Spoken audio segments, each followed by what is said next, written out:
Y el título de este sermón, así como cantábamos, la salvación es del Señor, esta obra es del Señor. O sea, el título es la obra es del Señor. Y al final vamos a entender por qué digo esto. Entonces vamos a empezar con los primeros dos versículos. Dice ahí: cuando oyeron Sanballat y Tobías y Gesem el árabe y los demás de nuestros enemigos que yo había edificado el muro y que no quedaba en él portillo, eso significa una brecha, aunque hasta aquel tiempo no había puesto las hojas de las puertas, Sanballat y Gesem enviaron a decirme: ven y reunámonos en alguna de las aldeas en el campo de Ono. Ese campo de Ono se encontraba entre unos 30 a 40 kilómetros al noreste de Jerusalén. O sea, no era un lugar cercano, no es que vamos al siguiente barrio, no. Tenía entre 30 a 40 kilómetros de distancia. Y después Nehemías dice: mas ellos habían pensado hacerme mal.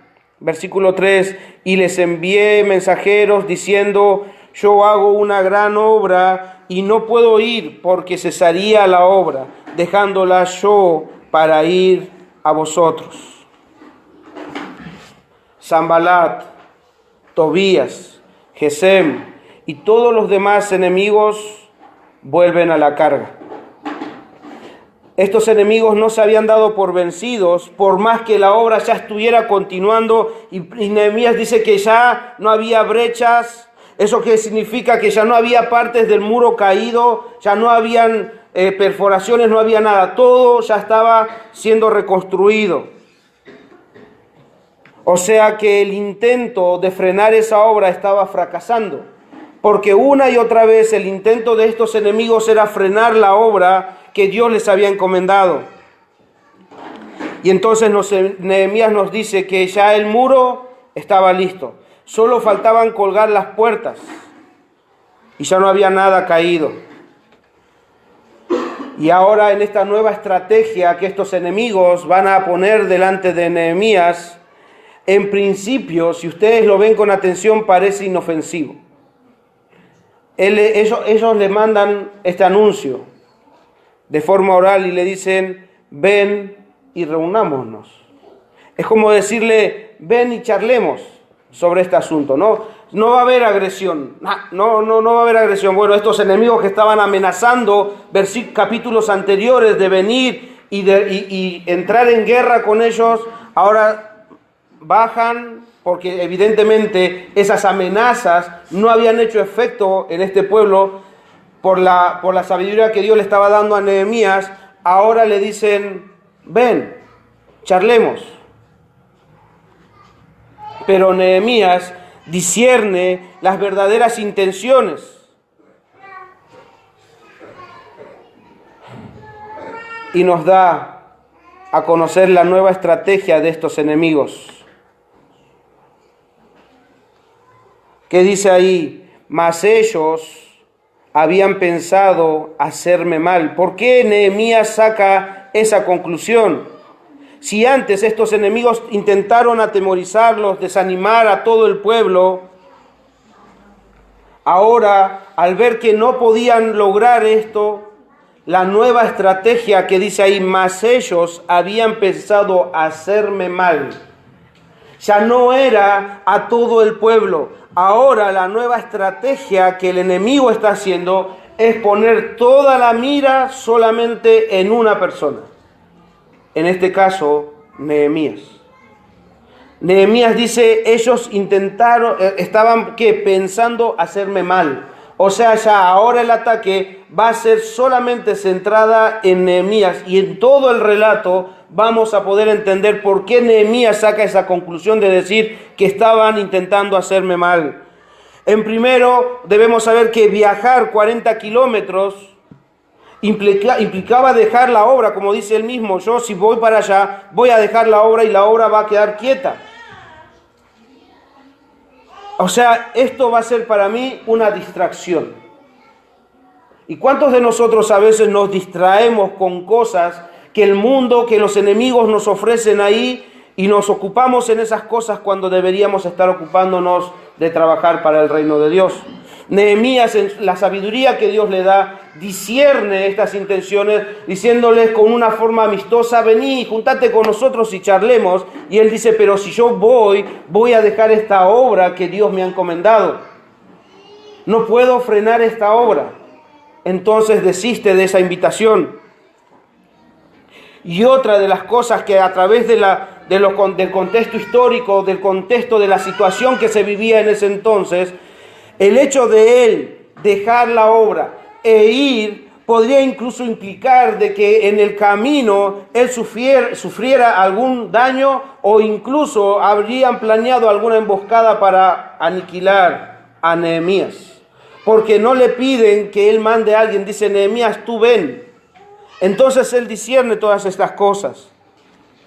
Entonces, con esto en mente, Nehemías, al discernir esto, pudo decir con firmeza y rechazar esta supuesta amistosa invitación, diciendo: yo hago una gran obra y no puedo ir, porque cesaría la obra dejándola yo para ir a vosotros. No puedo ir. Pero aparentemente estos enemigos no entendían lo que significaba la palabra no. Si yo les pregunto a ustedes, incluso a los niños, cuando papá les dice no, ¿qué significa? O mamá les dice no, ¿qué significa? Si Nehemías le dice: no puedo ir, significa que no podía ir. Pero miren las intenciones de los enemigos en el versículo 4. Aparentemente, la terquedad o la desesperación en la cual se encontraban los enemigos no dejaban que escucharan la palabra no. Y enviaron a mí con el mismo asunto hasta 4 veces. Hasta 4 veces insistieron de que Nehemías fuera con ellos. ¿Para qué? Para que una vez dejando, hasta el día de hoy, hasta este relato que nosotros tuvimos, una y otra vez estos enemigos atacaban al pueblo. ¿Y quién les recordaba a Dios? Nehemías. ¿Quién hacía que vuelvan a tener fuerzas? Nehemías. Nehemías, no, Dios usando a Nehemías. Pero el personaje que Dios usaba era Nehemías, pero ahora quieren sacarlo del lugar. ¿Para qué? Para que el pueblo sea presa fácil. El intento que estos enemigos estaban teniendo era sacar de circulación a Nehemías. Y yo pensaba: qué tercos son estos enemigos. Cuando leía, dice, hasta 4 veces insistieron con lo mismo, y él le respondió de la misma forma las 4 veces. Y yo en mi mente pensaba: qué tercos que son estos enemigos, que no entienden y por qué siguen insistiendo en hacer esto. Y al meditar en esto y poder ver el contexto bíblico en total, en general, llegué a una conclusión. ¿Cuándo podrían estos enemigos desistir de querer hacerle mal al pueblo o a Nehemías? Y llegué a esta conclusión, no solamente por este pasaje, sino desde el principio de la caída. ¿Cuándo el enemigo desistiría de hacer daño o de buscar frenar la obra de nuestro Dios? Nunca. A menos no mientras estemos en este mundo. El enemigo, en este contexto y en el contexto histórico, en el contexto bíblico, vamos a encontrar al enemigo una y otra vez buscando frenar la obra de nuestro Dios. Y en esto quiero poder traerles a la reflexión, porque yo mismo tuve que reflexionar en este asunto. Mis hermanos, todas las veces que ustedes me han escuchado predicar hasta el día de hoy, yo no he hecho nunca un énfasis desmedido o un énfasis en la obra de Satanás, en la obra del diablo, en la obra del enemigo. Pero mientras meditaba en estos pasajes, pensaba en esto: que yo no hable del diablo, que yo no hable de las obras del enemigo, de Satanás, no quitan al enemigo de la acción que él tiene. Y eso incluso me hacía reflexionar a mí de decir: incluso si nosotros ignoramos las maquinaciones, podemos nosotros ser presa fácil de él. Entonces, ¿qué tenemos que aprender a medida de lo que nosotros vayamos viendo en este capítulo? Tenemos que aprender a ver cuáles son las maquinaciones que el enemigo va a poner para frenar la obra de nuestro Dios. Como les dije, no es solamente en este contexto de Nehemías, siempre ha sido así, desde la caída de Adán y Eva hasta los últimos tiempos, el enemigo va a interponerse ante la obra de Dios. Entonces nosotros tenemos que estar atentos a cómo el diablo actúa, para que nosotros estemos atentos a sus maquinaciones y a los dardos que él arroja a aquellos que están con Dios. El enemigo existe, hermanos. Y es por eso que debemos prestar atención. ¿Para qué? Para hacer un show y decir, no, nosotros vamos a echar fuera al diablo, nosotros vamos a sacarlo y pisotearlo. No, para que aprendamos a actuar y trabajar con las armas correctas, las cuales Dios nos los ha dejado en su palabra. Entonces,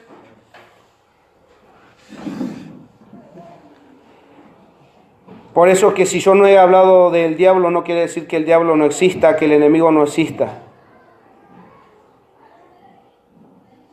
La misma Biblia nos enseña que el adversario, el diablo, es como un león rugiente que anda alrededor buscando a quien devorar. Eso lo dice la palabra de Dios.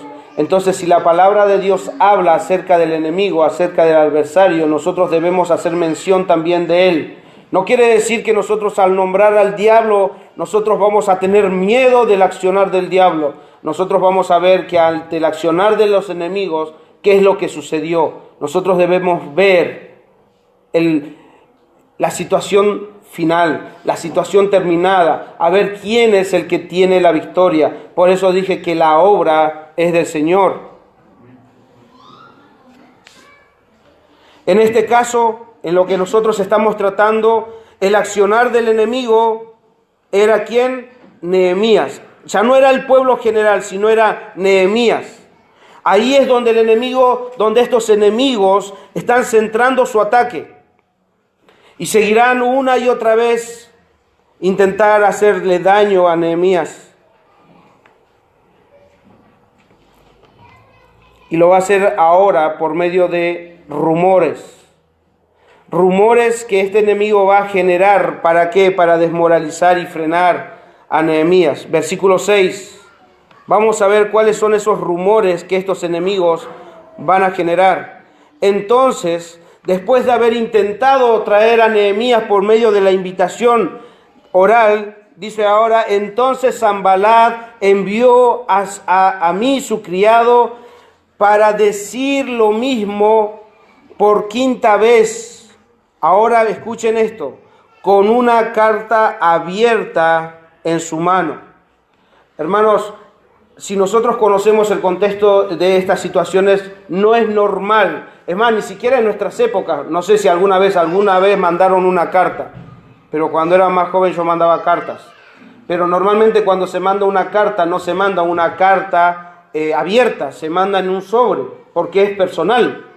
En ese contexto, las cartas formales eran enrolladas y selladas. No era normal que alguien mandara una carta así abierta, como para que todos la vieran. Entonces, ¿cuál era la intención de estos enemigos? El enviar una carta abierta indicaba que lo que estaba escrito iba a ser de conocimiento público. O sea, cualquiera podía saber el contenido de la carta. Y como la intención era generar rumores, cualquiera que pudiera ver el contenido de esa carta, escuchen lo que iba a hacer. Ustedes saben que la mejor propaganda es el boca en boca. Si yo me entero de algo, empiezo a contarle a uno y después lo cuento a otro y le cuento a otro con mis propias suposiciones, entonces esto se va generando de boca en boca, se va generando esos rumores que podían desacreditar a Nehemías. Todas las cosas escritas en esa carta iban a ser de conocimiento público. Cualquiera podía ver esa carta. ¿Y qué es lo que estaba contenido en esa carta? Versículo 6.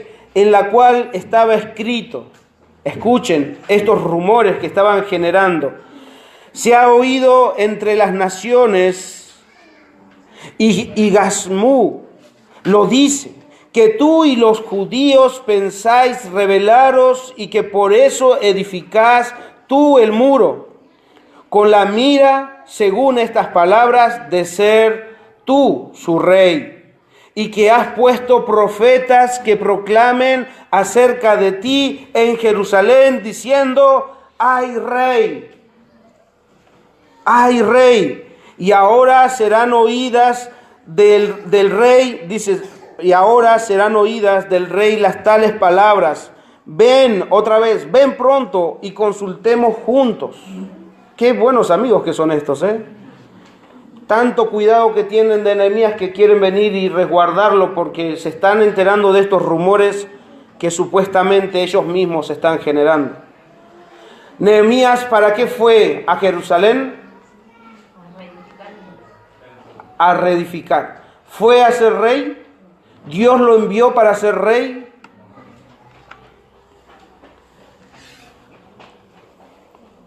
Entonces lo que están procurando hacer es poner al pueblo en contra de Nehemías, al decir que éste trataba de proclamarse rey. E incluso están amenazando de ir e informarle al rey de estas supuestas intenciones que Nehemías tenía. Pero Nehemías tenía algo en claro. Cuando Nehemías se va de Susa, él le promete al rey que cuando terminara la construcción de la muralla, él iba a volver. O sea que el rey tenía su promesa, tenía su palabra, y era el copero del rey, alguien de confianza. Entonces es por eso que Nehemías no se mueve ante tales situaciones como decir, tengo que ir a aclarar esta situación. No, él estaba tranquilo en el Señor porque él sabía cuáles eran sus intenciones. Cuando las verdaderas intenciones son malas, automáticamente el ser humano intenta aclarar. Y es por eso que la frase esa que se dice, no aclares que oscurece, es verdad, porque cuando son malas las intenciones, en el intento de querer aclarar algo, te embarras más. Y él no tenía que estar aclarando nada, porque no era su intención. Él sabía que él no fue enviado a Jerusalén para ser rey, y él sabía incluso que si el rey se enteraba, el rey sabía que él había prometido volver una vez que termine la muralla. Entonces dice Nehemías en el versículo 8, entonces envié yo a decirle, no hay tal cosa como dices. No está diciendo como dicen, como dices. Porque supuestamente se habían generado rumores a través de esta carta, pero él también está centrando su respuesta a una persona. No hay tal cosa como dices, sino que tu corazón, tú lo inventas. Que en tu corazón tú lo inventas. O sea que eso había salido del propio enemigo. Entonces Nehemías está seguro de lo que está diciendo.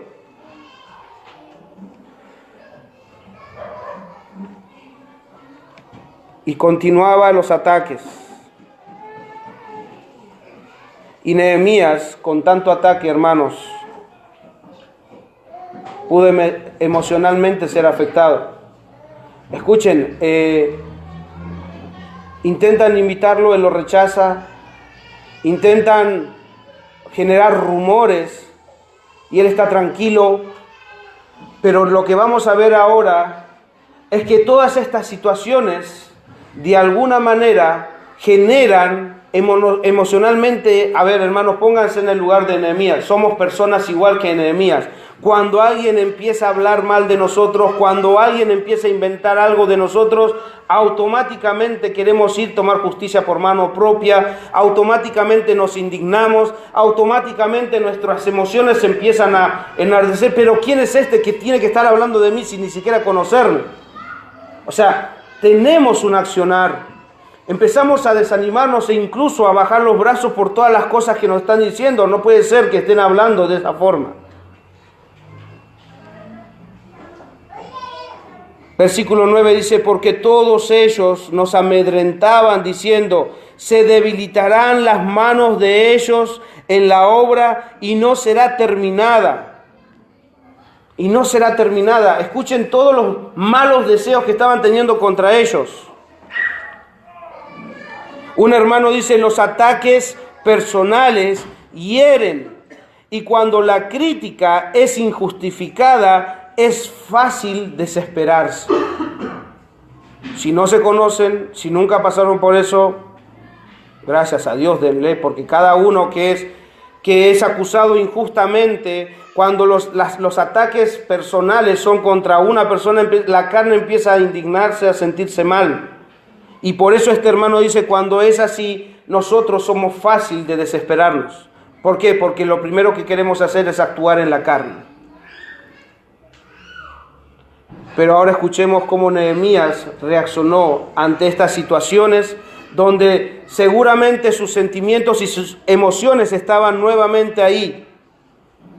Y él dice, ante esas amenazas, ante esas burlas que dice, las manos de ellos en la obra se debilitarán, las manos de ellos en la obra y no será terminada.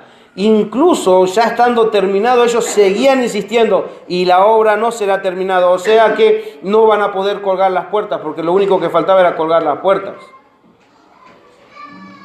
Y dice, ahora pues, oh Dios, fortalece tú mis manos.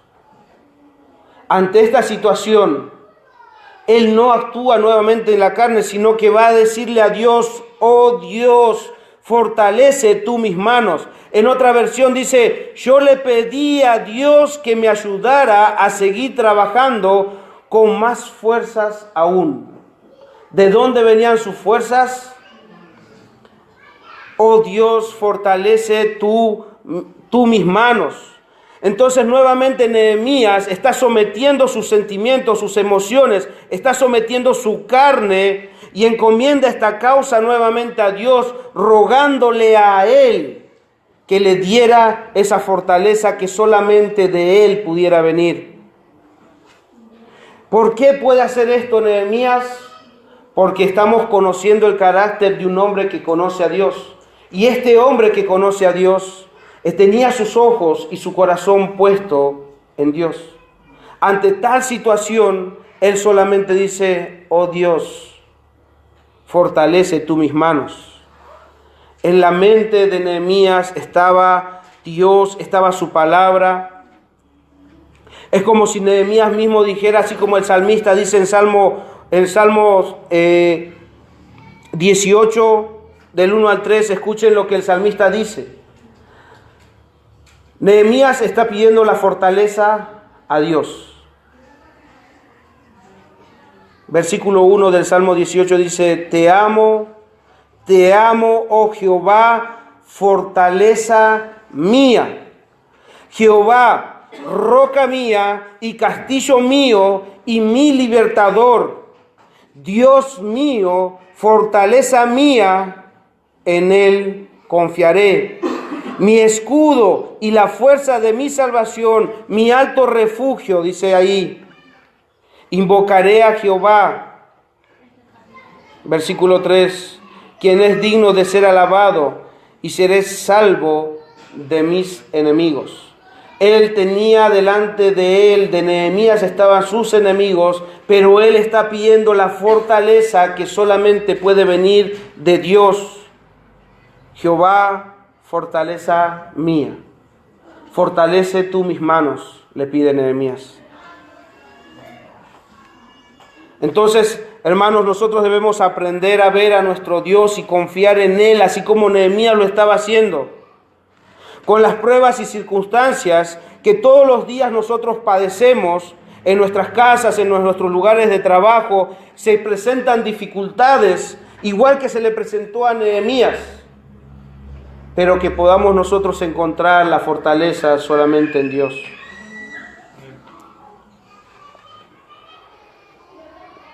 Aprendamos a ver o a poner nuestros ojos en el Dios de los cielos. Que nuestro corazón esté pendiente de entender de que nuestra fuerza, nuestra fortaleza no viene de nosotros, sino viene de Dios. Y Nehemías ruega a Dios que lo fortalezca. ¿Por qué? Porque él necesitaba realmente ser fortalecido por Dios. Y nosotros no necesitamos, sí, también necesitamos la fortaleza de Dios, pero acudamos a Él. No desesperemos ante las situaciones, ante las adversidades. No desesperemos. Acudamos a donde podemos encontrar fortaleza. Necesitamos tanto nosotros ver, así como Nehemías miraba a su Dios, debemos aprender nosotros a mirar a nuestro Dios, hermanos. Yo les aseguro que la persona que les está hablando necesita aprender, porque cada vez que a mí se me presentaban circunstancias, lo primero que se activa es la carne. No se activa primero, voy a orar. No, lo primero que se activa es la carne. Y es por eso que incluso Nehemías, cuando estaba enojado en los capítulos anteriores, dijo, y medité. Es como que, y respiré, y medité, y entendiendo que ahora estaba delante de Dios, él acciona. Entonces aprendamos, hermanos, a poder actuar conforme a lo que Nehemías estaba viendo por delante. Nehemías tenía una circunstancia adversa, pero sus ojos están puestos en Dios. Y sí necesitaba la fortaleza de Dios. ¿Por qué? Porque el enemigo va a continuar. Ahora, si no pudo con los rumores, ahora va a meter con engaños. Versículo 10. Miren cómo el enemigo va a intentar engañar a Nehemías. Vine luego a casa de Semaías, hijo de Elaía, hijo de Mehetabel, porque él estaba encerrado, el cual me dijo, escuchen qué tan preocupado está este hombre, reunámonos en la casa de Dios, dentro del templo, y cerremos las puertas del templo. Escuchen qué tan bueno es este hombre que le dice, porque vienen para matarte. Sí, esta noche vendrán a matarte. Qué preocupado que está este hombre. Cuánto amor tiene por Nehemías, que intenta cuidarlo. Vamos a escondernos en el templo, encerrémonos ahí, porque vienen a matarte, Nehemías. Esta noche te van a matar, así que vayamos y encerrémonos en el templo. Entonces dice, ¿un hombre como yo ha de huir? Pregunta, él está diciendo eso porque él se sentía valiente, decir, yo, mirá, yo con la sabiduría que tengo, con la influencia que tengo con el rey, yo voy a huir. No, yo no. Él no está poniéndose en esa postura. Él está diciendo, alguien que es un simple hombre, ¿por qué tendría que huir? ¿Por qué él pensaba que su vida tenía tanto valor? Porque lo que está mostrando este hombre, le está diciendo, tu vida vale mucho. Huí, salvate, porque vienen a matarte. ¿Qué valor tengo yo para tener que estar corriendo por mi vida? ¿Qué valor tengo yo? ¿Y quién que fuera como yo entraría en el templo para salvarse la vida? Se dan cuenta que él está diciendo, un hombre simple, un hombre que como yo, con pecado, yo voy a estar entrando en el templo de Dios para salvarme, como si fuera que mi vida vale tanto. ¿Yo voy a hacer eso? Y él responde, no entraré. Y ahora la clave de este engaño. Y entendí que Dios no lo había enviado, sino que hablaba aquella profecía contra mí, porque Tobías y Sanballat lo habían sobornado. Porque fue sobornado para hacerme temer, y que pecase y le sirviera de mal nombre, con que fuera yo infamado, desprestigiado. ¿Qué es lo que está diciendo Nehemías ahí? Entendí que no lo había enviado Dios, que esa supuesta profecía, esa supuestamente revelación del supuesto asesinato era simplemente una estrategia nuevamente del enemigo. Tobías y Sanbalat lo habían sobornado. Y eso incluso nos da la evidencia de que si habían personas, como dicen los versículos anteriores, que dice que que Nehemías había levantado profetas proclamando: ¡ay rey! Entonces, si Nehemías no estaba en eso, no estaba con esa intención, e incluso Tobías y Sanbalat debemos entender que pudieron haber sobornado a estas personas para ir y gritar: ¡ay rey! Porque también este hombre fue sobornado. ¿Para qué? Para hacerle tener temor. Y no solamente temor. ¿Por qué dice ahí y que yo pecase? Escuchen lo que dice un hermano. Entrar y encerrarse en el lugar santo hubiera constituido una profanación, o sea, una deshonra de la casa de Dios, y hubiera hecho que el pueblo cuestionara su reverencia a Dios. Este plan hubiera dado una buena razón para desacreditar a Nehemías, que no era sacerdote y no podía entrar en el lugar santo.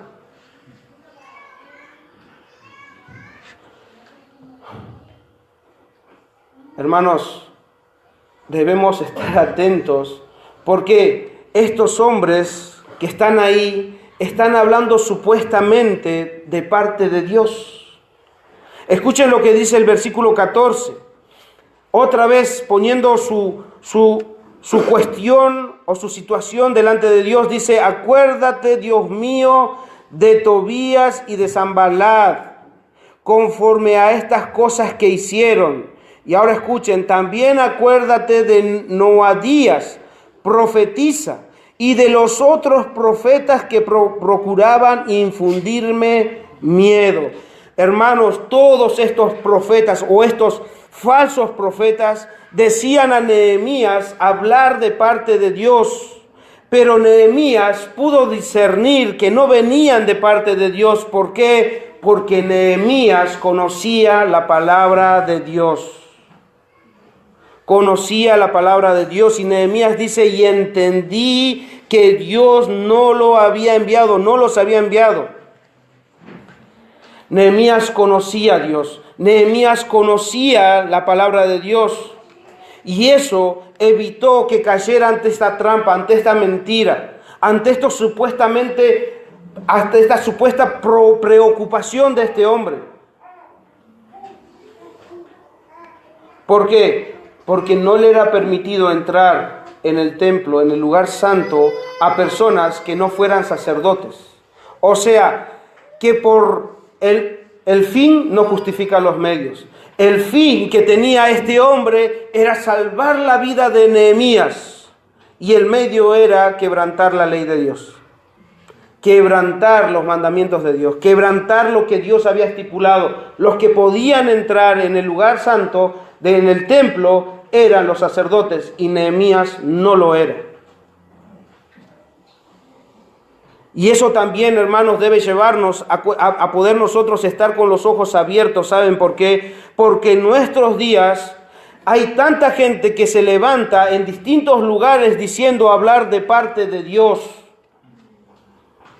El Señor me dice, el Señor me está diciendo que vos vas a tener un carro este año, o que este año vas a prosperar en tu economía, que este año todas las deudas que ustedes tienen, el Señor me está diciendo que todas esas deudas se van a cancelar. El Espíritu de Dios me está diciendo que hoy van a tener casa. Este año van a encontrar a su esposo o a su esposa. Parece chistes, pero es verdad. Es verdad. Y es triste cómo el enemigo ha metido todas esas cosas dentro de lo que hoy se llama Iglesia Evangélica Cristiana, que todos estos predicadores están levantándose como supuestos profetas, apóstoles, con nuevas revelaciones de Dios, como preocupados por la situación económica que tienen. Hermanos, la economía de ustedes va a salir adelante. preocupados por las situaciones que tienen. Hoy el Señor me dice, el Señor, hoy profetizo en tu nombre que el Señor este año te va a prosperar. Oh, qué preocupado que está. Era igual que este hombre. Este parecía estar preocupado por Nehemías, pero no estaba preocupado por Nehemías. Había sido sobornado por el enemigo. Entonces, ¿cómo pudo Nehemías discernir las maquinaciones del enemigo? Por medio de la palabra de Dios. ¿Cómo Jesús pudo vencer la tentación del enemigo? Por la palabra de Dios. Eso nos debe llevar a nosotros a atesorar su palabra, hermanos. No menosprecien la palabra de Dios, porque es lumbrera su camino y los puede librar del error. Los puede librar de las garras del enemigo. Y ustedes pueden estar caminando y ahí tener el precipicio, pero la palabra de Dios acá nos enseña que su palabra pudo darle luz a Nehemías para discernir el engaño. Si nosotros, hermanos, no discernimos porque no conocemos la palabra de Dios, si nosotros nos dejamos llevar por todas esas maquinaciones, por todas esas promesas que a la carne le gusta. Ay, sí, un nuevo auto, un 0 kilómetros, sí, a mí me gusta. Una casa nueva, sí, a mí me gusta. A la carne le gusta. La carne se complace con esas cosas. La carne va por medio de las necesidades. Cuando Jesús fue tentado, dice, y cuando tuvo hambre, entonces el enemigo vino y dijo, ¿por qué no le dices a la piedra que se convierta en pan? Dile. Ante la necesidad, el enemigo actúa, porque sabe la debilidad que tenemos nosotros en la carne. Es por eso que somos cautivados por esas cosas que estos falsos levantan diciendo que en el nombre de Dios hablan y seducen. Pero hermanos, estas personas han sido sobornadas por el enemigo. Son sobornados por el enemigo, generando en ellos propios intereses, ganancias deshonestas, tener posesiones, tener cosas. Entonces son sobornados. Vos predicá esto y vos vas a tener todo esto. Entonces predican por sus propios beneficios. Hablan supuestamente de parte de Dios para ellos recibir las cosas. Y es por eso, hermanos, prestemos atención a la palabra de Dios. Prestemos atención cuando leen la Biblia. Prestemos atención cuando se expone la palabra de Dios. No se vayan de este lugar. El jueves yo les decía a los varones, el Señor nos habla, nos guía y nos previene. Pero cuando nos vamos de este lugar, si nosotros volvemos a nuestras actividades como si nada hubiese pasado, en nada nos diferenciamos de las otras religiones. Porque todas las religiones abren la Biblia, todas las religiones supuestamente hablan de parte de Dios. Pero cuando Dios actúa, hermanos, debe transformar la vida de aquellos que están escuchando la palabra de Dios. Cuando Dios habla, no es solamente para que estén ahí diciendo, amén, estoy de acuerdo con el Señor. Y si estás de acuerdo con el Señor, entonces viví en consecuencia. Viví conforme a su voluntad. Viví conforme a sus designios, conforme a lo que su palabra te enseña. Porque sí vas a ser tentado. Sí el enemigo va a atacarte. Sí el enemigo te va a querer, te va a poner un tropiezo ahí. Pero la única forma de que nosotros podamos vencer es de la única forma que Nehemías pudo hacerlo, teniendo sus ojos en Dios y meditando en su palabra de día y de noche. Sométanse a Dios, resistan al diablo y él huirá de ustedes. Normalmente nos enseñan, no, hay que echar al diablo. No. Nuestro deber es someternos a Dios. Y es lo que Nehemías está haciendo ahí. Entonces debemos aprender a discernir. Hermanos, sepan esto.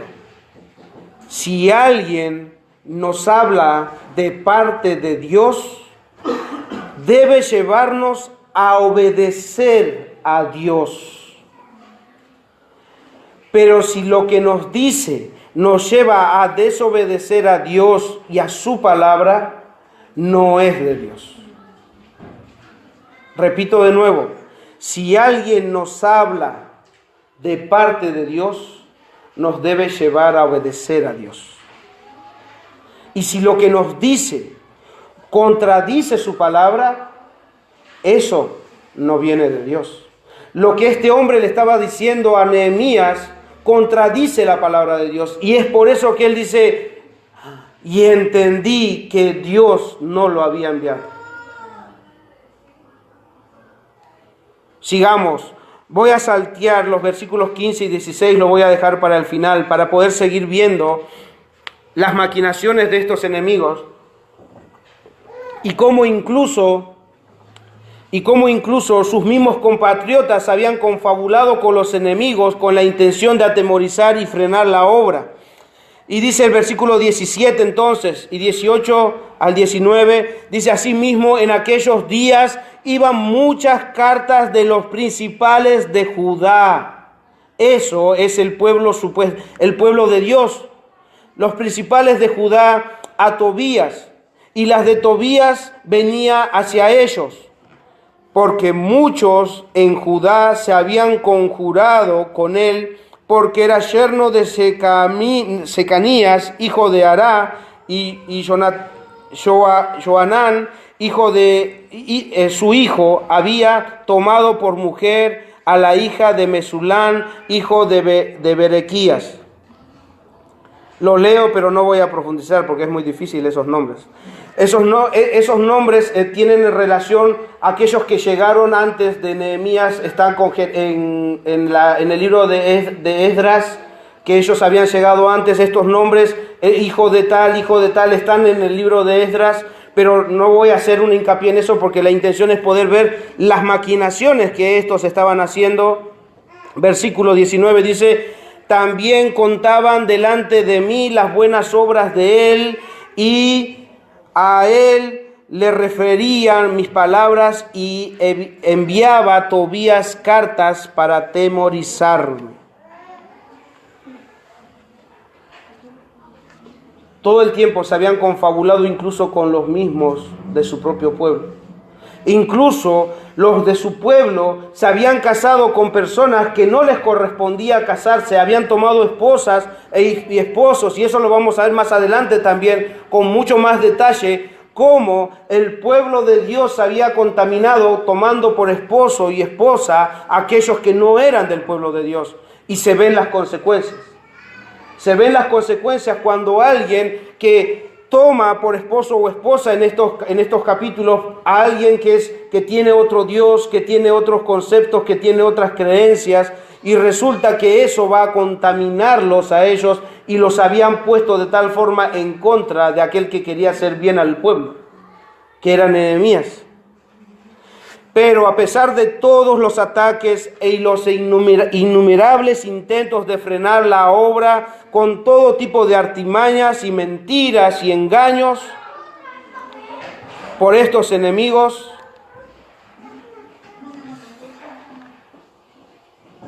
Nehemías nos dice que el muro fue terminado. Vayamos ahora sí al versículo 15 y 16. Dice ahí: fue terminado pues el muro el 25 del mes de Elul, que sería en nuestro calendario entre agosto y septiembre, en 52 días. Era una obra inmensa y evidentemente habían puesto todo de su parte y Dios ayudándolos para poder llegar a esto. 52 días les llevó construir y reconstruir, mejor dicho, las murallas. 16.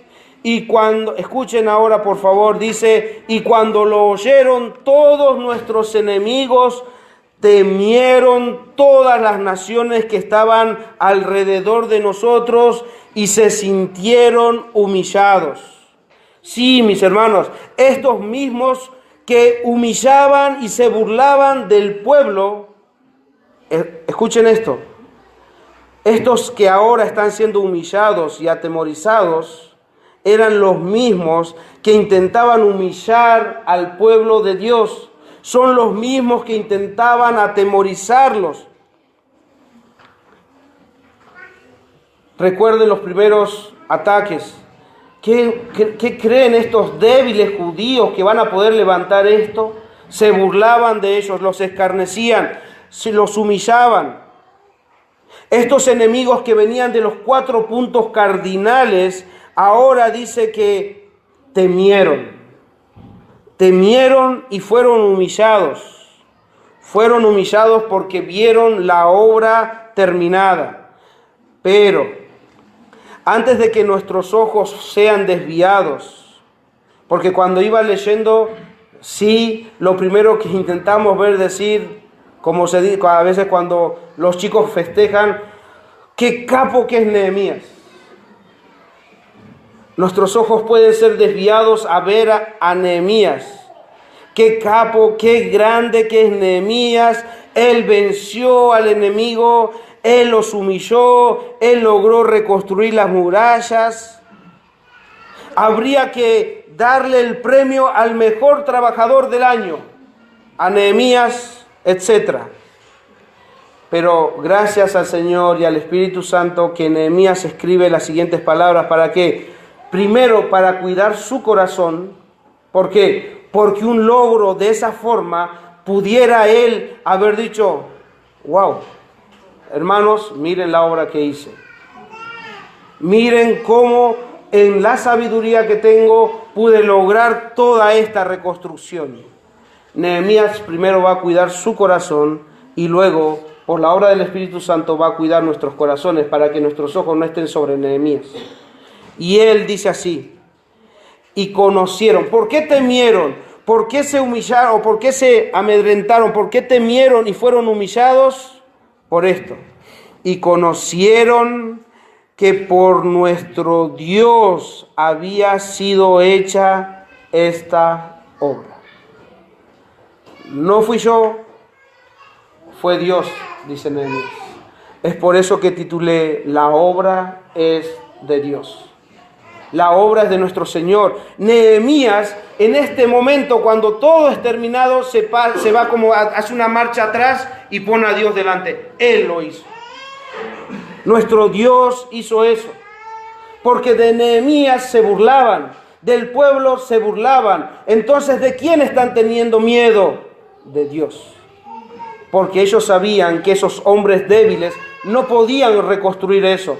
El enemigo sabía que ellos no eran capaces de hacerlo. E incluso el pueblo mismo sabía que no podían hacer eso. Recuerdan capítulos anteriores, dice, la tarea es mucha, los acarreadores se han cansado y nosotros no somos capaces de hacer esta obra. Entonces ahora vamos a entender que si ellos no eran capaces y los enemigos sabían que eran débiles, la obra es de Dios. La obra es de nuestro Señor.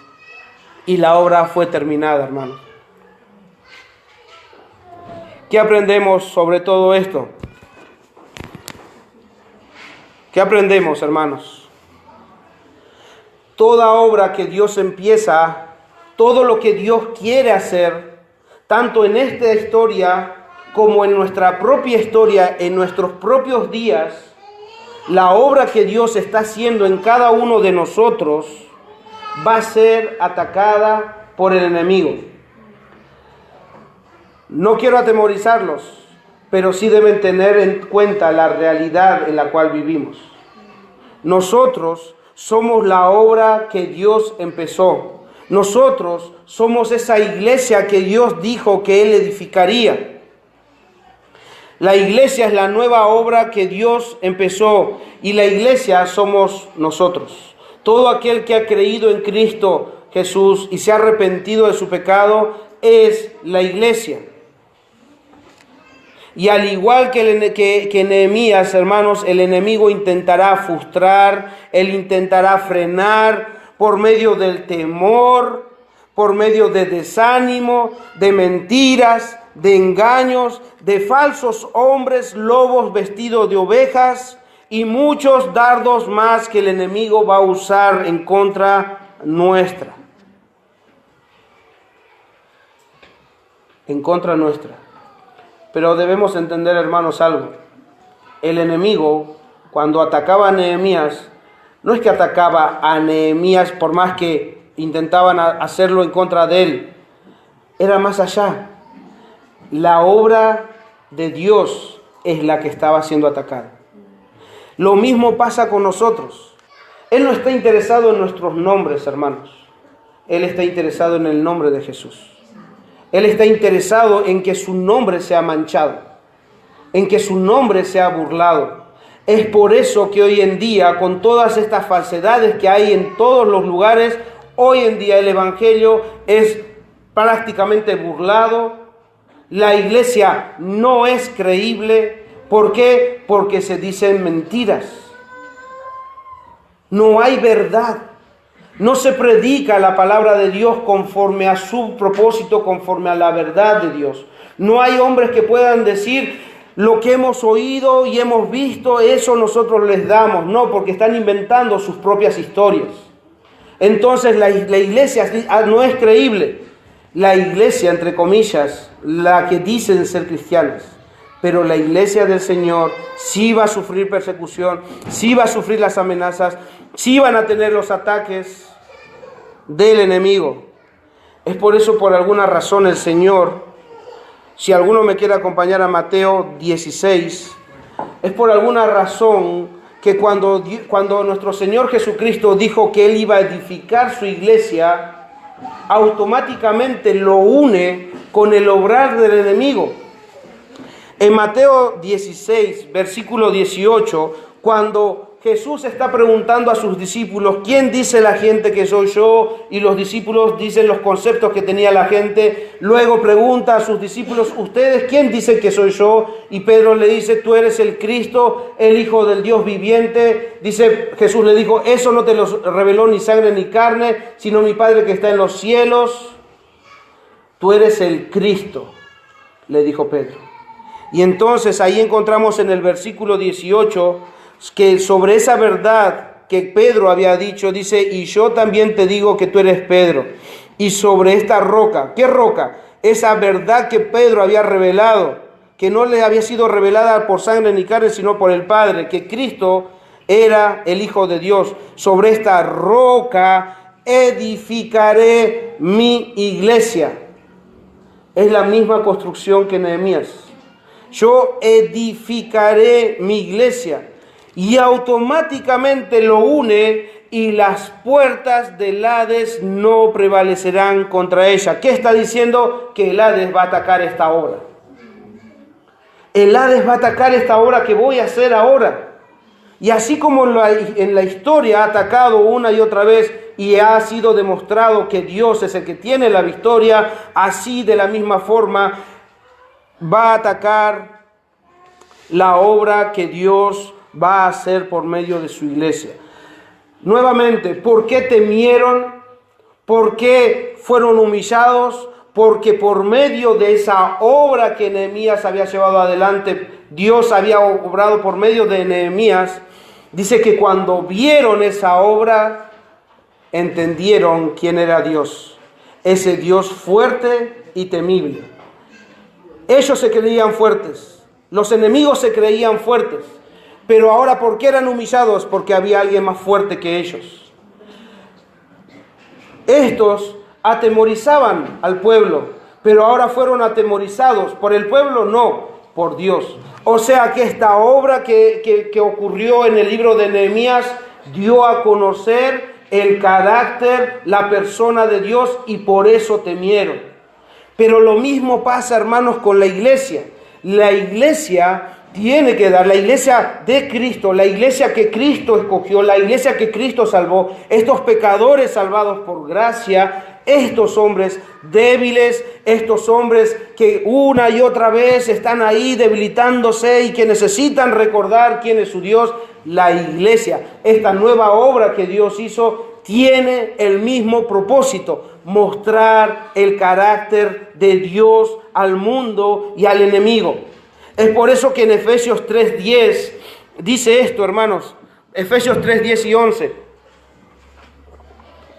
Hablando de la iglesia, hablando de los propósitos de Dios, en el 3:10 dice, para que la multiforme sabiduría de Dios, o sea, ¿quién es Dios?, sea ahora dada a conocer por medio de la iglesia a los principados y a las potestades en los lugares celestiales. Hay una guerra espiritual, hay un campo espiritual que por ahí posiblemente sea no perceptible a nuestros ojos, pero hay una realidad. Hay un Hades, hay un enemigo que está ahí, pero el Señor dijo que no va a prevalecer, pero que esta iglesia va a mostrar la multiforme sabiduría de Dios. ¿Y cómo lo va a hacer? Por medio de ustedes, por medio de nosotros, hermanos. Él lo va a hacer por medio de nosotros. Es por eso que como estamos unidos a Cristo, como nuestro Cristo nos salvó, Él quiere atacar la obra de Cristo. Él quiere frustrar la obra que Jesucristo empezó. Entonces dice que va a ser dado a conocer por medio de la iglesia a los principados y a las potestades en los lugares celestiales, conforme al propósito eterno que hizo en Cristo Jesús nuestro Señor. Hermanos, debemos ser conscientes que el Hades, que el enemigo, que el diablo va a atacar y sin cesar. Cuando podemos leer Nehemías, podemos decir, ¿cuándo van a parar estos enemigos? Lleguen a esta conclusión, nunca. El enemigo, ¿cuándo va a parar de atacarnos? Nunca. Mientras estemos en este mundo, mientras estemos en esta carne, el enemigo va a atacar. Va a atacar una y otra vez. Él va a atacar, hermanos, lo que se represente y lo que se dé a conocer como Cristo. Él va a atacar. Hermanos, debemos ser conscientes de esto. Por eso les digo, a veces no me gusta hablar de estas cosas. ¿Por qué? Porque pareciera que nos va a dar temor. No, nos debe abrir los ojos. Debe abrirnos los ojos. Porque sí hay ataques. El enemigo va a atacar este lugar. El enemigo va a atacar mi vida. El enemigo va a atacar el liderazgo de la iglesia. El enemigo lo va a hacer.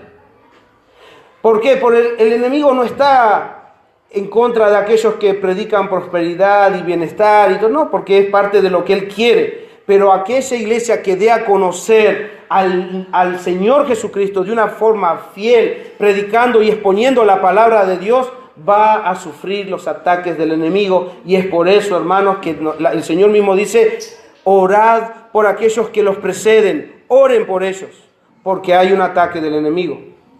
Ah, bueno, pero a ustedes solo los va a atacar. No, también los va a atacar a ustedes. Va a atacar los matrimonios, va a atacar a los hombres. ¿Por qué? Porque en esos ámbitos es donde se manifiesta la persona de nuestro Señor Jesucristo. Tengan los ojos abiertos. Tengan los ojos abiertos. El Señor dijo, yo edificaré mi iglesia. El Hades no va a prevalecer, pero va a atacar. Entonces, hombres, no descuiden su integridad, no descuiden o no descuidamos, porque yo también soy hombre y debo estar ahí alerta porque el enemigo va a atacar. Nehemías sabía que el enemigo sabía que si Nehemías estaba afuera, lo demás era más fácil.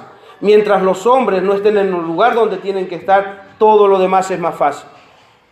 Entonces, Él va a atacar la iglesia, Él va a atacar las familias, porque Él está interesado en eso. En destruir la imagen de nuestro Señor Jesucristo. Él está interesado en eso. Entonces, debemos tener los ojos bien abiertos.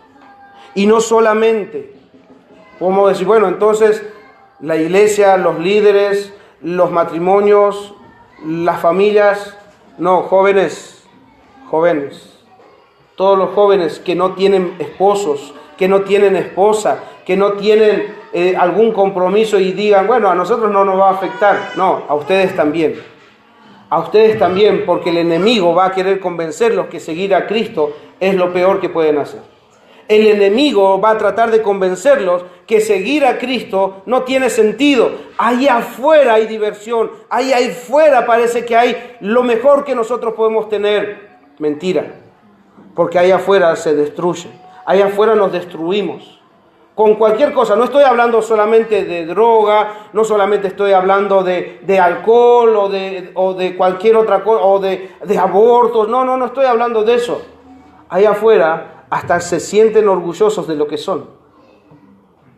O sea, no es solamente ver los extremos malos, e incluso las personas que se creen moralmente buenas están en contra de Dios, porque su bondad, su moralidad está en ellos y no en Dios. Entonces, jóvenes, niños, ustedes también van a ser convencidos, van a querer, el enemigo va a intentar decirles y mostrarles que seguir a Cristo no es bueno. No, ¿para qué? No hace falta. Entonces todos nosotros hermanos, vamos a estar ahí siendo atacados por el enemigo. Debemos entender, hermanos, que Satanás es el enemigo de nuestras almas. Es un enemigo vencido, pero que no se da por vencido. Es un enemigo vencido. El hijo de hombre, el nacido de mujer, dice la Biblia, que venció a Satanás. El hijo de mujer aplastó la cabeza, él ya lo venció. Pero mientras todavía él no venga en su gloria, este enemigo vencido sigue dando batalla para ver si puede lograr algo más. Pero algo debemos ver también nosotros, hermanos. El Señor dijo que Él no va a prevalecer contra su iglesia. Eso debe darnos ánimo, pero sí también debe dejarnos con los ojos bien abiertos. No debemos dejar ver la realidad bíblica, porque la Biblia enseña de las maquinaciones del enemigo. En la Biblia enseña que muchas veces nosotros mismos, en el momento de actuar en la carne, nosotros mismos le estamos dando la oportunidad al diablo de que él haga con nosotros lo que quiera. Airaos, pero no pequéis. No se ponga el sol sobre vuestro enojo. No le den ocasión al diablo. No le den la oportunidad al diablo. ¿Se dan cuenta que él está ahí como esperando a ver cuándo puede tirar el bocado, sus dardos para hacernos caer? Debemos estar atentos, hermanos.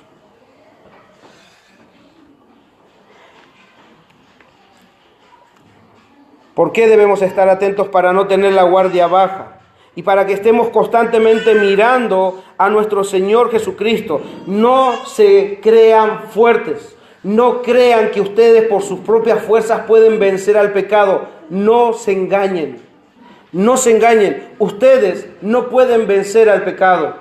Ay, dijo Pablo, ¿quién me librará de este cuerpo de muerte?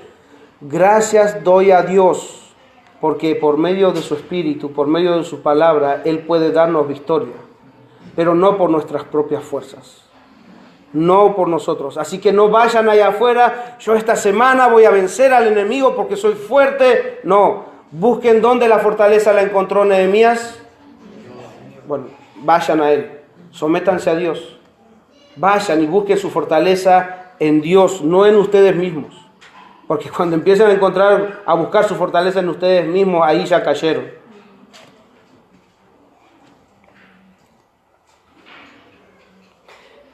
Así como vemos la realidad de los ataques del enemigo y no debemos ignorarlos, también nosotros debemos entender por el contexto bíblico que al final ganamos, que al final la victoria es del Señor, que al final el Hades no va a prevalecer y lo que Jesucristo dijo, voy a construir mi iglesia, Él lo va a hacer.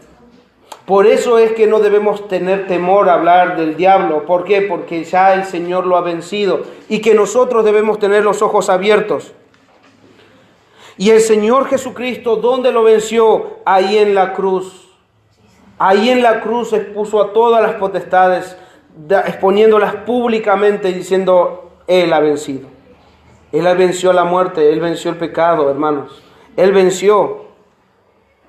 Entonces nosotros debemos encontrar la fortaleza ahí, poniendo nuestros ojos en el Señor, recordándonos unos a otros, hermanos, recordándonos unos a otros que en el Señor nosotros podemos ser fortalecidos, que nuestros ojos deben estar en Dios, el autor y el consumador de nuestra fe. Todos nosotros tenemos la tarea de mostrarnos a Cristo, hermanos. No es la tarea del predicador. No es la tarea del que toca la guitarra, nuestro hermano Bruno, no es la tarea solamente del hermano Marco. es la tarea de cada uno de nosotros, el de poder animar a nuestros hermanos de ver a nuestro Señor Jesucristo. ¿Quién es nuestro Dios? Recuerden que nuestro Dios es fuerte y temible. Entonces, eso nos dará fuerzas, eso nos dará esa fortaleza que viene de Él para seguir peleando la buena batalla, pero armados con las armas correctas. Y para finalizar, hermanos, debemos 2 pasajes más, lo voy a citar nada más, no lo busquen. Hermanos, es una realidad que nuestro Señor Jesucristo le dijo a Pedro: Pedro, Simón, Simón, aquí Satanás os ha pedido para zarandearos como a trigo. Y escuchen lo que Jesús dijo: pero yo le he rogado por ti, para que tu fe no falte. Sí va a atacar, pero Dios va a interceder para que no caigamos.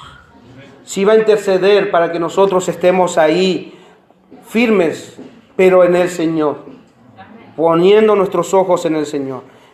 Y quiero leerles en la Dios habla hoy, para no dar tanta explicación, Efesios 6, para que nos vayamos a casa y meditemos, hermanos, que nosotros tenemos las armas que el Señor nos dio para luchar contra el enemigo.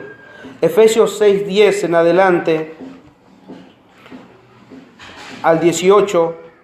Posiblemente muchos hayan escuchado de la armadura de Dios, pero también posiblemente hayan escuchado, como a mí se me enseñó hace mucho, a orar y decir: oh Señor, me pongo la armadura de Dios, me pongo el casco, me agarro el escudo en oración. No, eso no es la forma que nosotros debemos armarnos.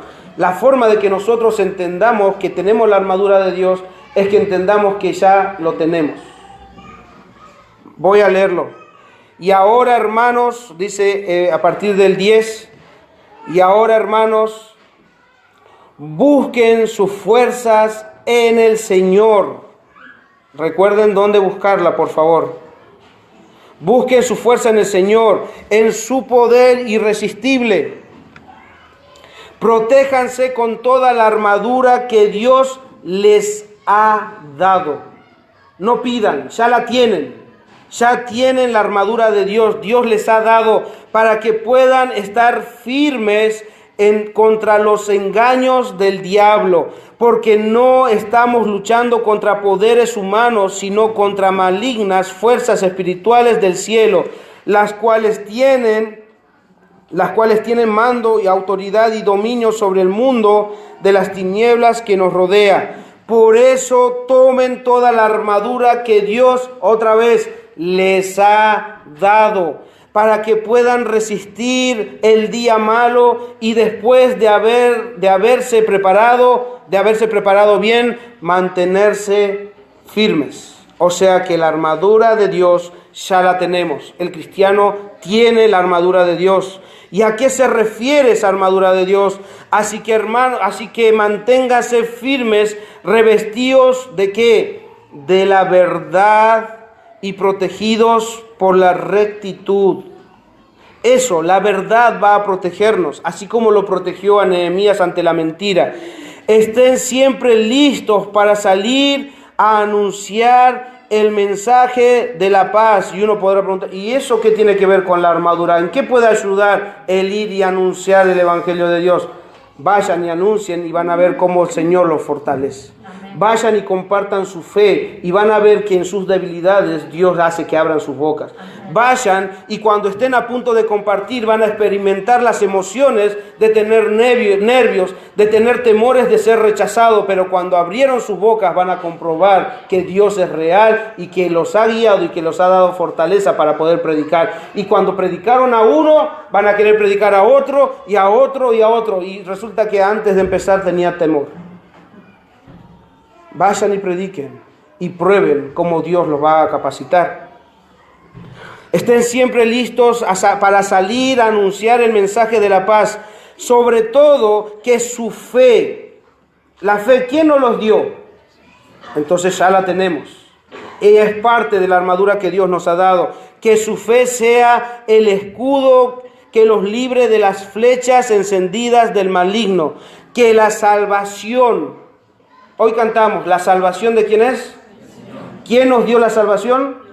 Ya la tenemos. La salvación nos las ha sido dada por el Señor. Y esa salvación, dice, sea el casco que los proteja, que proteja su cabeza, y que la palabra de Dios sea la espada que les da el Espíritu Santo.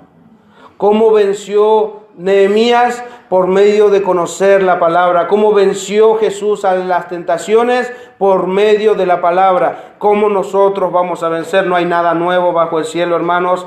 Es por medio de la palabra de Dios.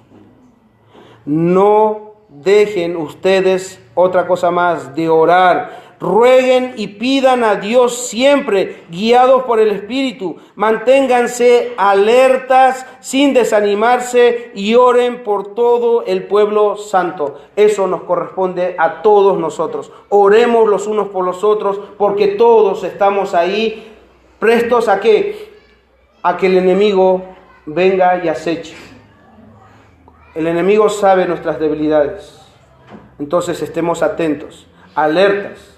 Pero teniendo entendido esto, que la salvación, que la fe, que su palabra es parte de las cosas que ya hemos recibido, se dan cuenta que nada tiene que ver decir, Señor, dame la armadura. No, ya la tenés, usala. Usen la armadura que Dios nos ha dado. Fortalezcanse en esos momentos cuando hay temor, debilidad. Recuerden que Dios es nuestro Dios fuerte y temible. Y para finalizar, quiero poder también decirte, a vos que todavía no has puesto tu confianza en Cristo, que también hay una realidad para tu vida. ¿Sabes cuál es esa realidad? Las realidades que nosotros vivimos son espirituales. ¿Qué quiere decir esto? Que si no estás con Dios, estás con el diablo. No hay un término medio. Muchas veces uno puede pensar, bueno, no voy a ir a la iglesia, no voy a estar con Dios, pero no, mejor me quedo ahí en el margen. No, quedarte en el margen es estar con el diablo. ¿Estás con Dios o estás con el diablo? No hay un término medio. ¿Me explico? Y es por eso que Cristo vino, ¿para qué? Para quitarnos de las garras del enemigo, porque estábamos en sus manos, porque estábamos bajo su gobierno, pero Cristo vino y venció y quiere salvarte. Quiere darte la vida eterna, quiere poder reconciliarte con Dios, quiere perdonar tus pecados, quiere hacerte una nueva criatura. Pero ¿y cómo consigo eso? Arrepentite de tus pecados. Mi amigo, arrepentite de tus pecados y cree en el Señor Jesucristo. Él murió en tu lugar, Él derramó su sangre para que tus pecados puedan ser perdonados. ¿Y sabes para qué más murió Él? Para darte vida, porque estás muerto en tus delitos y pecados. ¿Y sabes para qué más murió Él y derramó su sangre? Para pasarte del poder de las tinieblas a su luz admirable. ¿Cómo puedo ser salvo? ¿Cómo puedo ser aquello que sea transformado? Por medio de Cristo. Ven a Cristo hoy en arrepentimiento y fe y vas a experimentar verdaderamente que Cristo puede hacerte una nueva criatura. Mientras no vengas, vas a seguir intentando y frustrándote. Pero si vienes a Cristo en arrepentimiento y fe, vas a ser una nueva criatura. Hoy. Entonces no vuelvan a sus casas. Amigos, los que no han puesto todavía su confianza en Cristo, ustedes lo saben quiénes son. Yo no puedo decir quién es, pero el que no ha puesto su confianza en Cristo, el que no vive para Cristo, el que no busca agradar a Cristo es porque está buscando agradar al diablo. Dice, Jesús les dijo a los fariseos, ustedes son hijos del diablo. Qué fuerte eso. Sí, son hijos del diablo. ¿Por qué? Porque la voluntad del Padre hace. El Padre es padre de mentira y Él ha sido mentiroso desde un principio y ustedes hacen su voluntad. No, sí, es una realidad. Si no estás con Dios, eres hijo del diablo. Pero yo quiero ser hijo de Dios. A todos los que le recibieron, a todos los que creen en su nombre, Él le fue dado la potestad de ser hechos hijos de Dios. ¿Quieres ser hijo de Dios? Dios te está hablando. Él te está poniendo el deseo de nacer como hijo de Dios. Eso no viene de sangre ni carne, no soy yo. Eso es Dios que te lo está revelando. Es Dios que te está llamando a que vengas a Él en arrepentimiento y fe. Ven a Él y cree en Él. y vas a ver que el Espíritu de Dios va a empezar a obrar en tu vida. Vamos a orar, hermanos.